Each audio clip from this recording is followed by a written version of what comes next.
स्वागत है आप सभी का सुपर एग्जाम अड्डा पे। मैं राजीव। आज से मैं शुरुआत कर दिया आधुनिक भारत के मोस्ट इंपॉर्टेंट क्वेश्चनों की।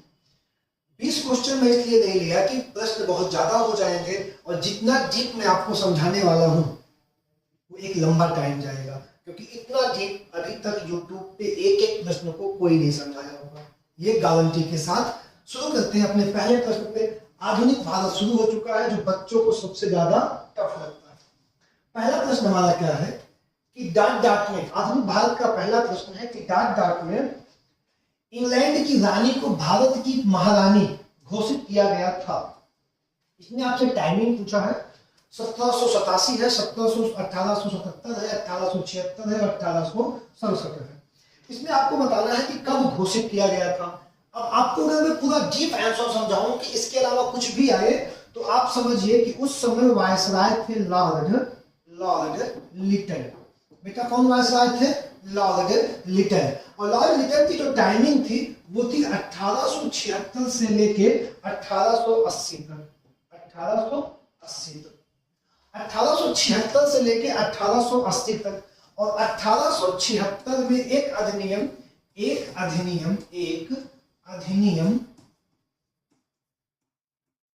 ब्रिटिश संसद में पास हुआ। ब्रिटिश संसद में पास हुआ। कहां पास हुआ? ब्रिटिश संसद में। कब पास हुआ? 1876 में। अधिनियम का नाम क्या है? अधिनियम का नाम है राज्य उपाधि अधिनियम।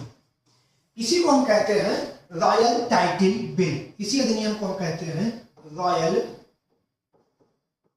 Title bill. ये अधिनियम रॉयल टाइटल बिल या राज्य उपाधि अधिनियम, ये दोनों एक ही है। ये 1876 में पास हुआ। कहां पास हुआ? ब्रिटिश संसद में पास हुआ। कब पास हुआ? जब गद्दी पे वायसराय बने थे कौन? Lord Lytton. Lord Lytton viceroy के क्रम में 6वें वायसराय हैं। लॉर्ड लिटन 6वें वायसराय हैं। वायसराय बनने की व्यवस्था 1858 से शुरू होगी। इनकी टाइमिंग 1876। इनके समय पे अधिनियम पास हुआ राज्य उपाधि अधिनियम। इसी अधिनियम के द्वारा, किस अधिनियम के द्वारा? राज्य उपाधि अधिनियम के द्वारा 1 जनवरी, कब? 1 जनवरी 1877 को, 76 में बिल पास हुआ और 1 जनवरी 1877 को प्रथम दिल्ली दरबार का आयोजन हुआ। प्रथम दिल्ली दरबार का 3 दिल्ली दरबार है। इंपॉर्टेंट क्वेश्चन है, नॉर्मल क्वेश्चन नहीं है। प्रथम दिल्ली दरबार का बेटा आयोजन हुआ। कब हुआ? 1 जनवरी 1877 को प्रथम दिल्ली दरबार का आयोजन किया गया, जिसमें महारानी स्वयं, कौन सी महारानी? महारानी विक्टोरिया प्रथम स्वयं आएंगी। तो 1 जनवरी 1877 को दिल्ली दरबार का क्या किया गया? आयोजन किया गया, जिसमें महारानी इनको जो है, मतलब महारानी को कैसर ए हिंद, ये क्वेश्चन बहुत बार एसएससी में पूछा गया है, बड़े एग्जामों में। कैसरे हिंद की उपाधि दी गई और इन्हें भारत की सामग्री या भारत की महारानी घोषित किया गया। कब घोषित किया गया? 1877 में। कब? प्रथम दिल्ली दरबार के आयोजन के समय इन्हें क्या घोषित किया गया? भारत की महारानी या भारत की सामग्री घोषित किया गया और इन्हें क्या दिया गया? कैसर ए हिंद की उपाधि। इस समय वायसराय कौन? लॉर्ड लिटन। दोनों टाइम के लिए एक पॉइंट, अगर हम लिटन को पढ़ने आए हैं और आज तक अगर हम कहें कि सबसे ज्यादा बार में आधुनिक भारत में एक शब्द आता है तो तुमने जरूर सुना होगा बेटा वर्नाक्यूलर प्रेस अधिनियम। वर्नाक्यूलर प्रेस अधिनियम कब आया था? 1878 पे, जो भारतीय भाषाओं में अखबारों पेपरों को छपने का प्रतिबंध लगाया। ये किसके समय आया था? लॉर्ड लिटन के समय। और लिटन के बाद स्वशासन के जनक 7वें वायसराय रिपन आएंगे, उन्हें भारत में सेंट्रलाइज किया जाएगा और उन्होंने इसको क्या किया था? समाप्त किया था। ये आपका क्या हो जाएगा बेटा? ये आपका पूरा टॉपिक हो गया लॉर्ड लिटन के संबंधित तीनों। और अब यहाँ पे आप आंसर कौन सा अपना टिक करेंगे? आप अपना आंसर टिक करेंगे 1877 सी वाला। ठीक, 1877 सी वाला ऑप्शन बिल्कुल सही हो जाएगा। अगला प्रश्न, पुर्तगालियों द्वारा गोवा पर कब्जा कब किया गया? पुर्तगालियों द्वारा गोवा पे कब्जा कब किया गया? एक छोटा सा टॉपिक मैं पीछे छोड़ के आया हूं आज की क्लास में, क्यों बहुत ज्यादा प्रश्न उस पर थे नहीं यार। जैसे कौन सा टॉपिक है जानते हो? टॉपिक है भारत में यूरोपियों का आगमन। भारत में यूरोपियों का आगमन, वही क्रम जो आपने पढ़ा है पुर्तगालियों का जो लास्ट अपना स्वीडिश है, 6 लोग आए हैं स्वीडन को लेके। ये एक टॉपिक बहुत कम पढ़ती गए थे, मैंने इसको नहीं लिया। मैं डायरेक्ट आ गया पुर्तगालियों द्वारा गोवा पे कब्जा कर दिया गया। अब आपको पता है एक प्रश्न बहुत ज्यादा वाला आया है, वास्को डी गामा वाला। वास्को डी गामा वाला इस प्रश्न को क्यों नहीं लिया? क्योंकि इसमें बहुत लोग ध्यान देते हैं, सब इस पे बात कर रहे हैं कि 1498 में आया था। कब आया? 1498 में। 17 मई 1498 को वास्को डी गामा केरल के कालीकट पे आया। उस समय वहां का राजा जामोरिन था, जहां भी सबसे पहली बार आया। और एक प्रश्न इसका तो और ताकतवर बनेगा, बहुत दमदार बनेगा, कि जब वास्को डी गामा पहली बार भारत आया तो उस समय कौन सा सुल्तान गद्दी पर बैठा था? तो टाइमिंग में 1498 बैठा है सिकंदर लोदी की सल्तनत पे चल रहा है, आपका हो जाएगा। इससे प्रश्न थे कब आया, डेट आया, उस समय वहां का राजा कौन था, सुल्तान कौन था, किस चीज का व्यापार किया, काली मिर्च का कितने प्रॉफिट में बेचा, 60 गुना। ये टॉपिक क्लियर। अब यहाँ पे कुछ अलग बात लगता है कि पुर्तगालियों द्वारा गोवा पे कब्जा कर किया गया। अब पुर्तगालियों द्वारा गोवा पे कब्जा किया गया 1510 ईस्वी में। 1510 ईस्वी में पुर्तगालियों द्वारा कब्जा किया गया। अब इसमें किसने किया? पहला क्वेश्चन, किससे किया? दूसरा क्वेश्चन, अब भारत की गद्दी पे बैठने वाला दूसरा पुर्तगाली गवर्नर कौन था? Alfonso de Albuquerque. इसके पहले अल्फांसो कौन था? अल्फांसो डी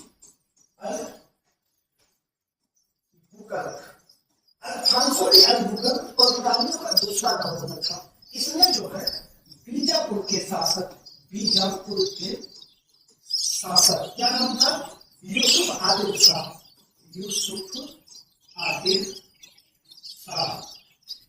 आदिल शाह से गोवा छीन लिया। कब छीना? 1510 में।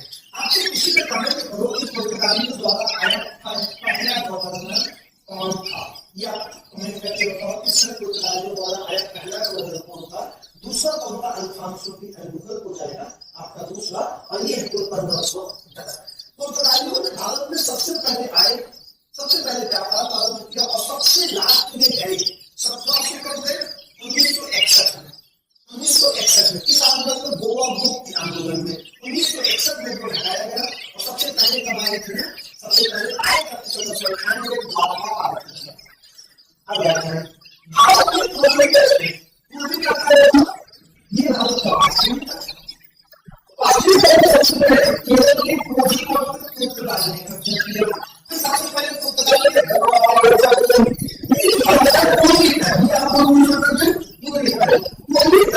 इनमें से किस स्थान पर कोई पहला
आंग्ल मैसूर युद्ध।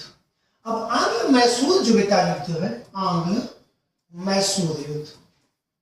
आंग्ल मैसूर में कुल 4 युद्ध हुए। कितने युद्ध हुए? कुल 4 युद्ध हुए। इसमें शुरुआत युद्धों की हैदर अली ने की थी, हैदर अली। उसके बाद इनका बेटा टीपू लड़ा था, टीपू सुल्तान लड़ा। अब इसमें जो पहला युद्ध है हमारा, प्रथम आंग्ल मैसूर, 100 टाइम से ज्यादा क्वेश्चन पूछा गया, 100 टाइम से ज्यादा। 1767 से 1769 तक आंग्ल मैसूर युद्ध, प्रथम आंग्ल मैसूर युद्ध 1767 से 1769 तक चला। 1767 से 1769 तक चला। इसमें vice governor general of Bengal आपको ढूंढना है। क्लियर? ये ढूंढना पॉइंट था क्योंकि तो इंपॉर्टेंट है। फर्स्ट अगर आप तैयारी कर रहे हो तो इसमें कौन हुआ? गवर्नर जनरल ऑफ बंगाल का बंगाल चलता तब तक। अब इसमें जो है हैदर अली जीते, हैदर अली जीत गए। लेकिन हैदर अली जब जीते तो संधि हो गई। अब इसमें कौन सी संधि हुई? इसमें संधि हुई मद्रास की संधि, मद्रास की संधि। मद्रास की संधि से पहला आंग्ल मैसूर क्या हुआ? समाप्त हो गया।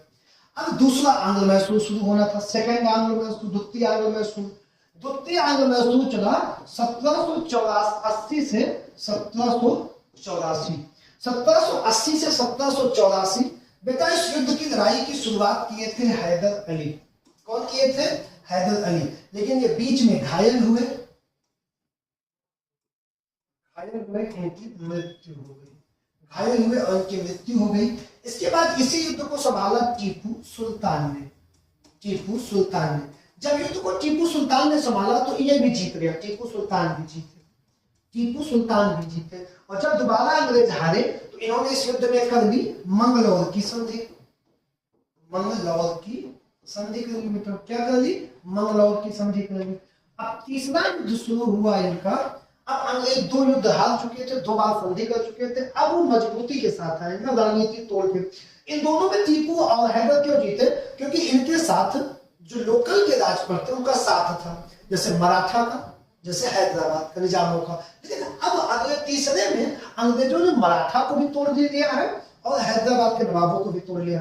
तब यहाँ पे टीपू पड़ गए अकेले। टीपू को श्रीरंगपट्टनम के किले में घेर लिया गया और टीपू ने हार मानी। हार मानने के बाद उनकी संधि पे हस्ताक्षर किया। अब तीसरा जो युद्ध हुआ है वो हुआ है 1790 से 1792। तीसरा आंग्ल मैसूर युद्ध 90 से 92 हुआ है। और ये क्या है? इसमें जो है टीपू हार गए, टीपू हारे। टीपू हारे तो अंग्रेजों ने अब की बात संधि का प्रस्ताव रखा तो उसमें बहुत ज्यादा डिफिकल्टी थी, बहुत पैसे लिए, इनके भाइयों को बंदी बना लिया था, बहुत सारी प्रक्रिया थी। और यहाँ पे जब टीपू बेटा हारे तो यहाँ पे संधि हुई उस महल के नाम से, श्रीरंगपट्टनम की संधि। किस नाम से हुई? श्रीरंगपट्टनम की संधि हुई। टीपू पराजित हो गए। और अंतिम युद्ध इसका हुआ, अंतिम युद्ध बेटा कौन सा हुआ? अंतिम युद्ध हुआ चौथा। चौथा कौन सा युद्ध था? चतुर्थ आंग्ल मैसूर युद्ध। चतुर्थ आंग्ल मैसूर युद्ध लड़ा गया 1799। इस युद्ध में टीपू मारे गए। टीपू मारे कब गए? 4 मई 1799। 4 मई 1799 को टीपू मार दिए गए और अंग्रेजों ने मद्रास पे कब्जा कर लिया। मद्रास पे कब्जा करके अड्यार वंश के कमजोर शासक को गद्दी पर बैठा दिया, जिससे टीपू और हैदर अली का वर्चस्व समाप्त हो गया। इस प्रश्न में मैंने आपको 3 चीजें पढ़ाई। पहला पढ़ाया आंग्ल मराठा, आंग्ल सिख और आंग्ल मैसूर। एक ही प्रश्न के 3 साथ उत्तर आपको बता चुका हूं। अगला प्रश्न की पानीपत की तीसरी लड़ाई वर्ष डाट में लड़ी गई। इस प्रश्न को पानीपत की तीसरी लड़ाई से 7 क्वेश्चन एनटीपीसी में इसके अलावा आया था। तो मैंने एक डेट ले लिया, इसका तो समझाना तो मुझे है 1761। फिर वही क्वेश्चन की पानीपत यमुना के बगल है, यमुना के बाएं तट दाहिने तट पे पानीपत का मैदान है, आपको पता है। यमुना के दाएं तट पे यह युद्ध हुआ किसके बीच? अहमद शाह अब्दाली और मराठा के बीच। मराठा का नेतृत्व कर रहा था सदाशिवराव भाऊ। और ये कौन था? ये नादिर शाह का उत्तराधिकारी कह सकते हैं। उनके मरने के बाद ये दुर्रानी वंश का सर्वेसर्वा था। इन दोनों के बीच लड़ा गया। कहां पे लड़ा गया? पानीपत के मैदान, हरियाणा के यमुना नदी के तट पे लड़ा गया, जिसमें मराठा बुरी तरीके से हारे और ये जीता। पानीपत के मैदान के बारे में कहा जाता है कि बेटा पानीपत को एक श्राप है। इस युद्ध में जिसके पास बड़ी सेना रही, बड़ी सेना, वह युद्ध कभी नहीं जीता। वह युद्ध कभी नहीं जीता। आप तीनों युद्ध को उठा के देख लो, चाहे पानीपत का पहला हो, दूसरा हो या तीसरा हो। अब यहाँ पे 1761 अहमद शाह अब्दाली के मध्य, मराठा सदाशिवराव भाऊ के मध्य युद्ध का हार गए। कब, कहां? पानी पूरी डिटेल के साथ। अगला प्रश्न है हमारा कि सेम प्रश्न देख लो। मुझे खुद कल्पना नहीं हो रहा था कि ऐसा प्रश्न सब पूछेगा कि साल बाई की संधि पर डाट में हस्ताक्षर किए गए जिसमें पहले एंग्लो मराठा युद्ध को समाप्त कर दिया था। अब अभी मैंने आपको पढ़ाया कि साल बाई की संधि हुई थी पहले आंग्ल मराठा के बाद, और पहला आंग्ल मराठा मैंने बताया 1775 से 1782। अब इस पे कब? मई 1782 में साल बाई की संधि हो गई सर। और सोचिए कितना डीप क्वेश्चन पूछा है कि वो संधि कब हुई। अभी तक क्या पढ़ाते थे लोग मास्टर कि युद्ध समाप्त हुआ इस संधि से। थोड़ा सा हटके आपको पढ़ना ही पड़ेगा, और ऐसे एग्जाम में ऐसे क्वेश्चन। अब दूसरे क्वेश्चन को फिर ले लिया वहीं से 18 का बसीर की संधि पे किसने हस्ताक्षर किए गए? बसीर की संधि भी मैंने अभी आपको पढ़ाया था। कब? 1802 में। बसीर के साथ कितनी संधियां हुई थी? देवगांव और सुरजी अलजर। ये 2 संधियां हुई थी किसके साथ? ये 2 संधियां हुई थी बसीर के साथ 1803 में, 1803 में और 1802 में। ठीक, आपका ये हो जाएगा मराठा। इससे क्या होगा? मराठा, इससे मराठा का सेकंड युद्ध समाप्त होगा। मराठा कहां से समाप्त होगा? सेकंड युद्ध समाप्त होगा। अलग लगता है आसफुल दौरा। हम आ गए अपने क्षेत्र अवध। कहां आ गए? अवध। आसफुल दौरा कहां के नवाब है? अवध के नवाब है। आसफुल दौरा कहां के नवाब है? अवध के। आसफुल दौरा अवध के चौथे नवाब है। आसफुल दौरा अवध के चौथे नवाब है। कैसे नवाब है? चौथे नवाब। अब इनका क्षेत्र ही कहा, इनका क्षेत्र 2 जगह है। अवध के राजाओं का क्षेत्र या तो फैजाबाद है या लखनऊ। अब यहाँ पे आंसर तो मैंने बता दिया आपको, लखनऊ है। लेकिन इसी के साथ जो अवध कोई नहीं पढ़ा था, अब अवध 5 मिनट में पढ़ा। अवध की स्थापना कब और किसने? अवध की स्थापना कब और किसने? 1722 में सादर अली खान।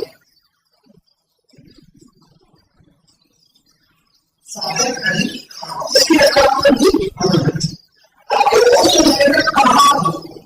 कहाँ की?